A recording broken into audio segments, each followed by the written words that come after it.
Hello everyone. तो आज मैं जनरल माइक्रोबायोलॉजी की सीरीज में एक अपना नया टॉपिक स्टार्ट कर रहा हूँ, that is morphology of bacteria. तो जब मैंने सोचा कि क्यों ना एक मॉर्फोलॉजी ऑफ बैक्टीरिया पे एक लेक्चर बनाया जाए, तो मैंने सोचा कि कुछ बेसिक्स भी बता दिया जाए, जिससे कि बच्चे अगर इस लेक्चर को 2 से 3 बार सुने तो कुछ बच्चों को याद हो। क्योंकि ग्राम positive bacteria, gram negative bacteria, हमारे सीनियर्स और कुछ टीचर्स भी हमको बताते थे कि जब आपका वाइवा बहुत बेकार पहुंचने लगे, तो प्रोफेसर डायरेक्ट ही पूछते हैं, चलो जाने से पहले यही बता दो, कुछ ग्राम पॉजिटिव बैक्टीरिया के नेम्स बता दो, कुछ ग्राम नेगेटिव के नाम बता दो।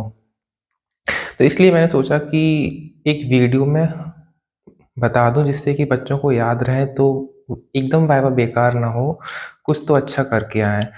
तो बैक्टीरिया की मॉर्फोलॉजी में बैक्टीरिया दो शेप में पाए जाते हैं mostly, cocci and bacilli. And bacteria दो तरीके से स्टेन हो सकते हैं, या तो ग्राम स्टेन लेंगे, gram positive and gram negative. तो हमने 4 कैटेगरी बना दी: gram positive bacilli, gram positive cocci, gram negative bacilli and gram negative cocci. ये 4 कैटेगरी हो गई। अब हम इनके एग्जांपल्स पढ़ते हैं एंड मैं कुछ टिप्स भी दूंगा, जिससे कि आपको हर एक बैक्टीरिया के लिए कुछ ना कुछ याद रहे। जैसे कि एवरीवन नोज कि microbiology is a very volatile subject, इतनी जल्दी भूलते हैं। तो हमारे सीनियर से जब हम पूछते थे कि सर या बॉस किस तरीके से पढ़ा जाए माइक्रोबायोलॉजी को, तो वो हमेशा कुछ ही कहते थे कि हर ऑर्गेनिज्म के बारे में कॉमन चीज़ें निकालो, कि किसी भी ऑर्गेनिज्म के बारे में आ जाए तो हम उसमें कुछ 4 से 5 पॉइंट लिख सकें। लाइक एंटेरोबैक्टीरियसी फैमिली हो गई, तो उसमें oxidase negative, catalyst positive and gram negative family. तो अब हमें पता रहेगा कि जितने भी एंटेरोबैक्टीरियस फैमिली के बैक्टीरियाज होंगे उनके लिए कॉमन पॉइंट्स हैं। तो उसी तरीके से मैं कुछ कॉमन पॉइंट्स भी बताता जाऊंगा, लाइक स्टेफाइलोकोकस एंड स्ट्रेप्टोकोकस। ये ग्राम पॉजिटिव कोकाई होती है। अब स्टेफाइलोकोकस का नाम क्यों रखा गया? स्टेफ यहाँ मतलब क्लस्टर, क्लस्टर मतलब एक ग्रेप्स का जो गुच्छा होता है उसकी तरह ये स्टेफाइलोकोकस होता है, तो वहीं से इसका नेम ओरिजिन हुआ है स्टेफाइलोकोकस। ये क्लस्टर में पाए जाते हैं, चेन में पाया जाता है स्ट्रेप्टोकोकस। पेयर लैंसियोलेट शेप में पाया जाता है नीमोकोकस, और pair short chain and spectacled shape में पाया जाता है एंटेरोकोकस। टेट्राड कोकाई होते हैं माइक्रोकोकस, ऑक्टेट में होता है सारसीना। तो ग्राम पॉजिटिव कोकाई यहाँ हमारे फिनिश होते हैं। नेक्स्ट हम चलते हैं ग्राम निगेटिव कोकाई। ग्राम निगेटिव कोकाई के अंदर आते हैं जो पेयर में होते हैं और लेंस शेप में होते हैं, उसे हम बोलते हैं मेनिंगोकोकस, और पेयर एंड किडनी शेप में होते हैं गोनोकोकस। ग्राम, अब हमने अभी तक कोकाई की बात कर ली, अब हम बात करते हैं ग्राम पॉजिटिव बेसिलाई के बारे में। बेसिलाई में ग्राम पॉजिटिव बेसिलाई में आता है चेन फॉर्म में, ऐसी बेसिलाई जो कि चेन फॉर्म में अरेंज है, उसमें आता है bamboo stick appearance bacillus anthracis. Chinese letter appearance cuneiform pattern, इसके अंदर आता है कोराइनी बैक्टीरियम डिप्थीरिया। अब मैं आपको इसके बारे में कुछ स्पेशल पॉइंट्स बता दूं। कोराइनी बैक्टीरियम डिप्थीरिया जब भी आप पढ़ेंगे रेस्पिरेटरी सिस्टम में, तो इसके बारे में क्या क्या आ सकता है। अगर कोई क्लिनिकल केस आया इसके ऊपर, तो हम किस तरीके से पहचानेंगे कि ये कोराइनी बैक्टीरियम डिप्थीरिया का केस है। लाइक मेरे टर्म्स में आया था, तो हमने सूडो मेम्ब्रेन फॉर्मेशन कोराइनी बैक्टीरिया में होता है। और ये दे सकता है कि जब हमने स्टेन किया और देखा माइक्रोस्कोप में, तो क्यूनिफॉर्म चाइनीज लेटर एपीरियंस है बैक्टीरिया की, उससे हम पता कर सकते हैं। And now I will want to share one story, जिससे कि आप कोराइनी बैक्टीरियम के कल्चर याद रख सकते हैं। Actually once upon a time हम अपने दोस्तों के साथ पढ़ रहे थे, और मैं कुछ ही टाइम पहले पढ़कर आया था कि Loeffler serum slope is a liquid culture medium for corynebacterium diphtheria. उसके बाद हम अपने दोस्तों से डिस्कस कर रहे थे, तो मेरे दोस्त ने मुझसे पूछा कि एल्ची मीडियम किसके लिए होता है? तो मैंने बता दिया क्या कहते हैं कि टीबी के लिए होता है एल्जी मीडियम। फिर उसने पूछा एलएसएस लॉफलर सीरम स्लोप किसके लिए होता है? तो मैं कह रहा था कि जस्ट मैं अभी पढ़ के आया हूँ। एंड उस दिन मैंने उससे सुना कि कोराइनी बैक्टीरियम डिप्थीरिया के लिए होता है। उस दिन से मुझे हमेशा याद रहा। तो इसीलिए हमेशा डिस्कस करके पढ़ेंगे तो आपको चीज़ें लॉन्ग टर्म्स के लिए याद रखेंगे। उसके बाद दूसरे दिन हमारे टर्म्स के पेपर में सूडो मेम्ब्रेन फॉर्मेशन के फॉर्म में कोराइनी बैक्टीरियम डिप्थीरिया आया। तो उसमें हम लोग लॉफलेट सीरम स्लोप लिखे है कल्चर में। अब हम लोग अगार भूल गए, उसका अगार का नाम क्या होता है, जो कि कोराइनी बैक्टीरियम डिप्थीरिया के लिए बहुत स्पेसिफिक है। तो फिर मेरे दोस्त ने मेरे को बताया था कि वो लिख कर आया, that is potassium tellurite agar. I think मैंने जो स्टोरी बताई है, अगर आपने उसे अच्छे से सुनी होगी तो आप इसका कभी भी अगार तो भूल नहीं सकते। और लिक्विड कल्चर मीडिया तो corynebacterium diphtheria uniform Chinese letter appearance gram positive bacilli. उसके बाद डिप्थीरियोट्स होते हैं, वो पहली सेट पैटर्न में होते हैं, ब्रांच फिलामेंटस फॉर्म में होते हैं, actinomycin nocardia. Guys last lecture में मैंने आपको नोकार्डिया के बारे में कुछ बताया था ओरली। यस, मैंने आपको बताया था कि जो नोकार्डिया होता है वो ऑब्लिगेट एरियोब होता है। अब हम बात करते हैं ग्राम नेगेटिव बेसिलाई के बारे में। ग्राम पॉजिटिव हो गया, अब हम पढ़ते हैं ग्राम नेगेटिव बेसिलाई। उसके अंदर हम पढ़ते हैं Haemophilus and Proteus. Haemophilus and Proteus. अब मैं आपको हीमोफिलस के बारे में बताता हूँ। हीमोफिलस इज वेरी कंफ्यूजिंग, क्योंकि हम एक हीमोफिलस वायरस भी पढ़ते हैं, para influenza and influenza, and Haemophilus हम एक बैक्टीरिया भी पढ़ते हैं। तो हमने जब हीमोफिलस रेस्पिरेटरी यूनिट में हीमोफिलस पढ़ लिया तो उसके बाद हम लोग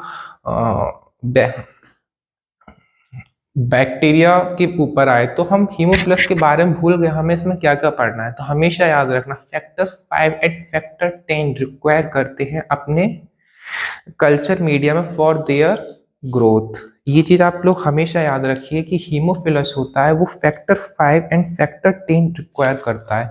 उसके बाद हम पढ़ते हैं प्रोटियस। प्रोटियस कहाँ पढ़ते हैं? प्रोटियस हम लोग पढ़ते हैं यूटीआई में। Okay, now thumb print appearance gram negative bacilli में आता है Bordetella pertussis. Bordetella pertussis guys क्या कॉज करता है? Whooping cough. Whooping cough cause करता है बॉर्डटेला पर्ट्यूसिस। इसके बारे में आप और क्या बता सकते हैं? इसके बारे में आप ये बता सकते हैं कि जब हम इसे कल्चर करते हैं तो इसकी जो अपीरियंस होता है वो इसकी अपीरियंस होता है मर्क्यूरी ड्रॉप। ओके गाइज, उसके बाद आता है कॉमा से बेसिलाई। कॉमा से बेसिलाई में आता है एवरीवन नोज, आई थिंक मुझे ये 9th क्लास से याद है कि विब्रियो का जो शेप होता है वो होता है comma shape. Now guys vibrio की अब मैं इसमें एक छोटा सा पॉइंट बता दूं कि जब भी आपकी एग्जाम्स में विब्रियो आएगा तो आप उसकी केस स्टडी कैसे पता करेंगे? जहां भी आपको राइस वाटर स्टूल लिख कर आ जाए ना गाइज, तो आप समझ जाइए कि हमारा जो क्वेश्चन है वो हमारा किसकी तरफ जा रहा है? विब्रियो कोलेरी की तरफ। उसके बाद कप शेप में आता है कॉम्पाइलोबैक्टर एंड हेलिकोबैक्टर। इससे लास्ट वीडियो में मैंने बताया था कि कॉम्पाइलोबैक्टर एंड हेलिकोबैक्टर हमारे माइक्रो एरोफिलिक बैक्टीरिया होते हैं जो कि 5 to 10% ऑक्सीजन की रिक्वायरमेंट मांगते हैं। किस चीज के लिए? ग्रो करने के लिए। अगर गाइस आपको मेरे पढ़ाने का तरीका अच्छा लगा हो तो प्लीज कमेंट जरूर कीजिए एंड शेयर तो जरूर कीजिए। इतना आपके लाइक्स फायदा नहीं होगा जितना आपके शेयर करने से मेरे को फायदा होगा। तो नाउ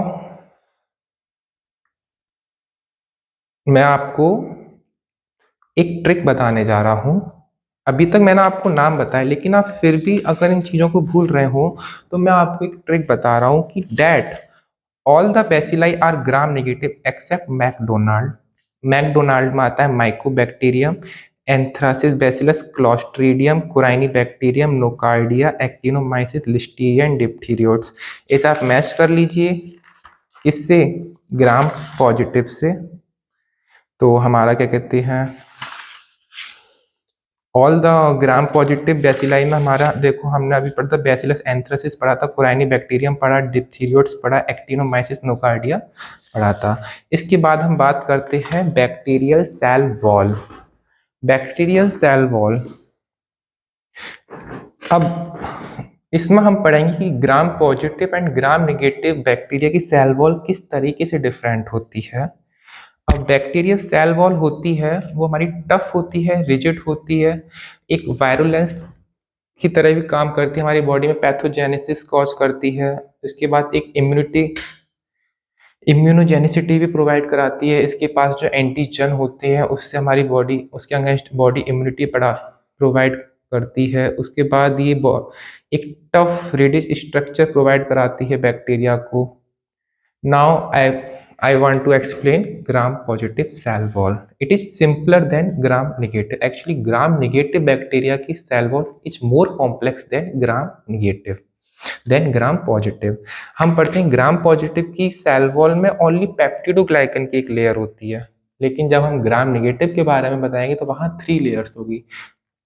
आगे चलते हैं, यहाँ पेप्टिडोग्लाइकन की लेयर होती है। एक चीज याद रखना, ग्राम पॉजिटिव बैक्टीरिया की cell wall is much more thicker than gram negative bacteria. Gram negative bacteria की जो सेल वॉल होती है बहुत ज्यादा थिन होती है लेकिन कॉम्प्लेक्स होती है, याद रखेंगे ना गाइस। तो peptidoglycan layer of gram positive bacteria is much thicker than gram negative bacteria. अब ग्राम पॉजिटिव की सेल वॉल किससे बनी होती है? म्यूकोपेप्टाइड म्यूरिन चेन, जिसके अंदर क्या क्या होता है? Alternate unit of N acetyl muramic acid and N acetyl glucosamine which are cross-linked to each other via tetrapeptide side chain and pentaglycine bridge। अभी मैं आपको इसका डायग्राम दिखाऊंगा, उससे आपको बिल्कुल समझने आ जाएगा डैट ग्राम पॉजिटिव की जो सेल वॉल होती है उसमें alternate unit of N acetyl glucosamine and N acetyl muramic acid, उसके साथ इसमें एक टेट्रापेप्टाइड चेन प्रेजेंट होती है, उसके साथ साथ पेंटाग्लाइसिन ब्रिज प्रेजेंट होता है। नाउ जो हमारा टेट्रापेप्टाइड साइड चेन है वो किस चीज से बना है? वो बना है alanine, glutamine, lysine and alanine. तो red colour alanine, glutamine, lysine and alanine again. उसके बाद कहता है कि अब ये आपस में कनेक्ट किस तरीके से जिससे कि सेल वॉल हमारी एक टफ रिजिड बन सके। तो वो कनेक्ट होती है पेंटाग्लाइसिन ब्रिज से। तो पेंटाग्लाइसिन ब्रिज हमारा कोवेलेंटली लिंक करता है via D terminal D alanine to D alanine. ये देखिए इसका ये ब्राउन कलर क्या बता रहा है?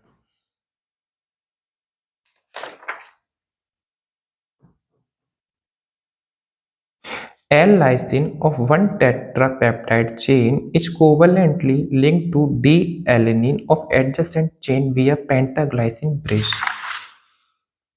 ये ब्राउन कलर लाइसिन, तो यहाँ की लाइसिन से एल लाइसिन से डी एलेनिन कनेक्ट है विया पेंटाग्लाइसिन ब्रिज। सॉरी गाइस, मैं थोड़ा कंफ्यूज हो गया था, मैं इसलिए फिर रिपीट कर देता हूँ कि एल लाइसिन कनेक्ट होता है डी एलिनिन से विया पेंटाग्लाइसिन ब्रिज, जो कि यहाँ बताया गया है। ये हमारे हो गई ग्राम पॉजिटिव की सेल वॉल। अब इसमें और क्या क्या पाया जाता है? Teichoic acid. टिकोइक एसिड कोई आपसे पूछ ले या वाइवा में सर पूछ ले कि ग्राम पॉजिटिव की सेल वॉल में ऐसी क्या स्पेसिफिक फीचर है जो ग्राम नेगेटिव की सेल वॉल में नहीं है, that is teichoic acid specific feature of gram positive bacteria. ये होता क्या है? It is a polymer of glycerol और ribitol joined by phosphate group. This is a overview of gram positive cell wall, cell membrane और peptidoglycan layer, और इन दोनों के बीच की स्पेस को बोलते हैं पेरीप्लाज्मिक स्पेस। पेप्टिडोग्लाइकन वही alternative unit of NAM and NAG, and इसके अंदर पाया जाता है teichoic acid and lipoteichoic acid. Teichoic acid दो तरीके के होते हैं, teichoic acid and lipoteichoic acid. That's about gram positive cell wall. Now I will talk about gram negative cell wall, how it differs from gram positive cell wall. Gram negative cell wall मैंने बताया thin होती है लेकिन more complex होती है। इसके अंदर क्या क्या पाया जाता है? ग्राम पॉजिटिव की सेल वॉल में सिर्फ पेप्टिडोग्लाइकन की लेयर होती है, लेकिन ग्राम निगेटिव की सेल वॉल में 3 लेयर होती है। Peptidoglycan layer, then outer membrane, then lipopolysaccharide. Okay guys, तो अब मैं बताता हूँ कि पेप्टाइडोग्लाइकन की लेयर ग्राम पॉजिटिव से कैसे डिफर होती है। इसमें भी alternative unit of NAM and NAG पाया जाता है, लेकिन यहाँ जो टेट्रापेप्टाइड चेन होती है उसमें लाइसिन की जगह meso die amino pimelic acid पाया जाता है, एंड यहाँ पेंटाग्लाइसिन ब्रिज एब्सेंट होता है। That's is very important. दो डिफरेंस याद रखना।